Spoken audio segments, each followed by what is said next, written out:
18 ঘন্টায় সৌদি থেকে শূন্য হাতে ফিরলেন 256 যুবক। সৌদি এয়ারলাইন্সের 3টি বিমান যোগে সৌদি আরবের রিয়াদ, জেদ্দা ও দাম্মাম প্রত্যাবাসন ক্যাম্প থেকে শূন্য হাতে দেশে ফিরেছেন 256 জন যুবক।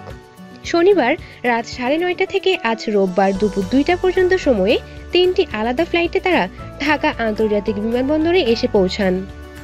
বিমানবন্দর সূত্র জানিয়েছে, গত রাত 9:20 সৌদি এয়ারলাইন্সের SP-804 বিমানযোগে রিয়াদ থেকে ফিরেছেন 86 কর্মী। রাত 2টায় সৌদি এয়ারলাইন্সের SP-802 বিমানযোগে জেদ্দা থেকে ফিরেছেন 70 এবং আজ রোববার দুপুর 2:10 সৌদি এয়ারলাইন্স SP-806 ফ্লাইটে দাম্মাম থেকে দেশে এসেছেন 100 জন। ফিরে আমাদ আসাদের অভিযোগ, আকামা বা বৈধ কাগজপত্র থাকা সত্ত্বেও তাদেরকে সে দেশের পুলিশ ধরে নিয়ে যায়। এরপর প্রত্যাবাসন ক্যাম্পে রেখে দেশে ফেরত পাঠানো হয়। আরও অনেকেই এমন পরিস্থিতির শিকার হচ্ছেন। ফিরে আসা যুবকদের মধ্যে জনশক্তি ব্যুরোর ছাড়পত্র নিয়ে বৈধভাবে অল্প কিছুদিন আগে সৌদি গিয়েছেন এমন অনেক রয়েছেন।